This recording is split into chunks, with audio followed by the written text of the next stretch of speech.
और अब बात बप्पा की कर लेते हैं। देखिए, आज गणेश चतुर्थी है और आप सबको बहुत बहुत बधाई।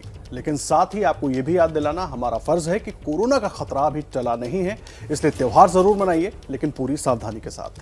फेस्टिवल्स होंगे, मास गैदरिंग होगी, उससे हमने बच के रहना। फेस्टिवल्स को परिवार में ही मनाएं, ये एक वार्निंग भी कह लीजिए, रिक्वेस्ट भी कह लीजिए, जो हम सब की तरफ से है। तो एक तरफ संक्रमण है तो दूसरी तरफ हैं श्रद्धालु और बीच में है सावधानी की लक्ष्मण रेखा,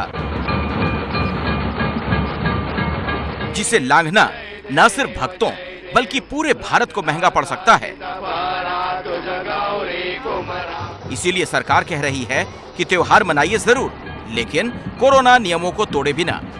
फेस्टिवल्स को परिवार में ही मनाएं तो सबसे अच्छा ही बात है, उसी में सीमित करें। बहुत मौके आएंगे फेस्टिवल्स को मनाने के, ये एक वार्निंग भी कह लीजिए, रिक्वेस्ट भी कह लीजिए, जो हम सब की तरफ से है।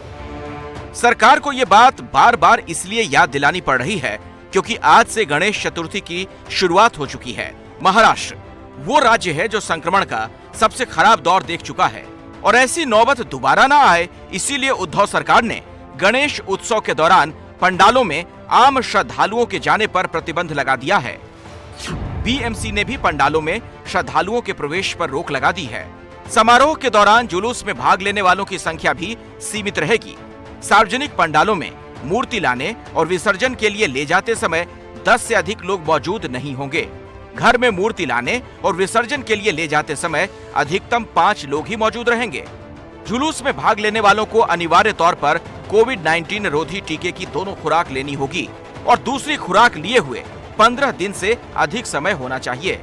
कंटेनमेंट जोन में आने वाले पंडालों को पंडाल परिसर में ही प्रतिमा विसर्जन की व्यवस्था करनी होगी या इसे स्थगित करना होगा।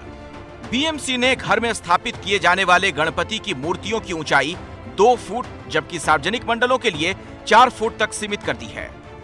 और आने वाले दिनों में जो हम कंसर्न जाहिर कर रहे हैं, फेस्टिवल्स होंगे, मास गैदरिंग होगी, व्यक्ति इकट्ठे होंगे बाजारों में, मंडपों में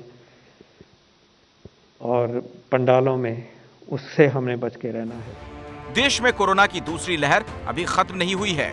हालांकि राहत की बात यह है कि संक्रमितों की संख्या कम हो रही है, लेकिन सबसे ज्यादा चिंता केरल ने बढ़ा दी है, जो पिछले 1 महीने से कोरोना का हॉटस्पॉट बना हुआ है।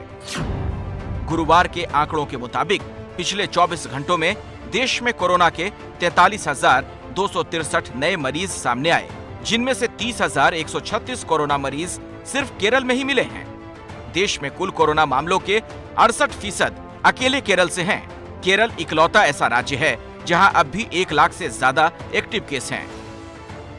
स्वास्थ्य मंत्रालय को डर इस बात का भी सता रहा है कि अगर केरल में हालात जल्द नहीं सुधरे तो संकट बड़ी शक्ल अख्तियार कर लेगा।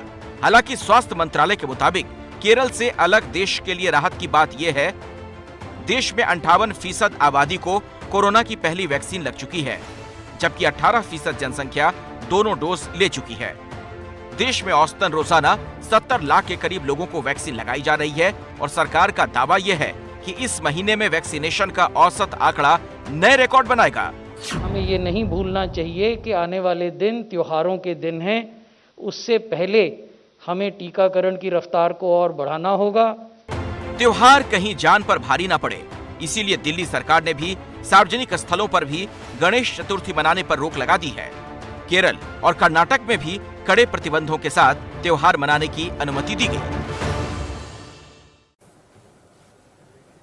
बिल्कुल प्रतिमा आदर्श, तो ये बहुत जरूरी है लोगों को समझना कि वो त्योहार तो मना सकते हैं लेकिन प्रॉपर गाइडलाइंस का भी वो पालन करें। मुंबई की एक तरफ हम बात करें तो मुंबई में लगातार कोरोना के आंकड़े भी बढ़ रहे हैं, लेकिन दूसरी तरफ राहत की बात यह है कि टीकाकरण भी यहाँ तेजी से हो रहा है।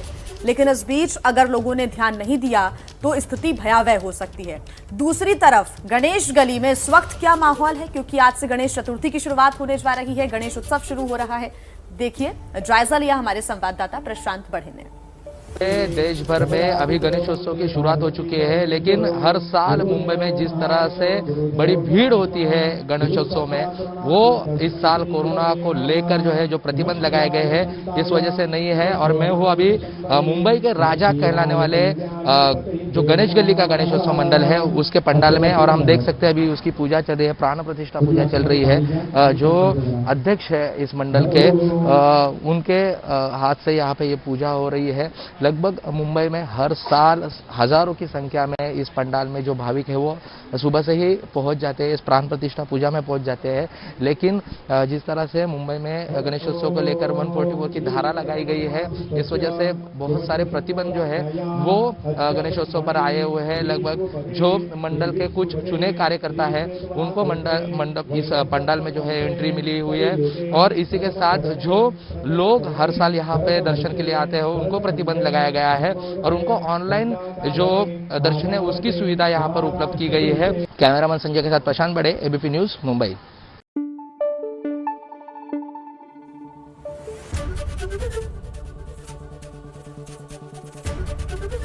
एबीपी न्यूज आपको रखे आगे।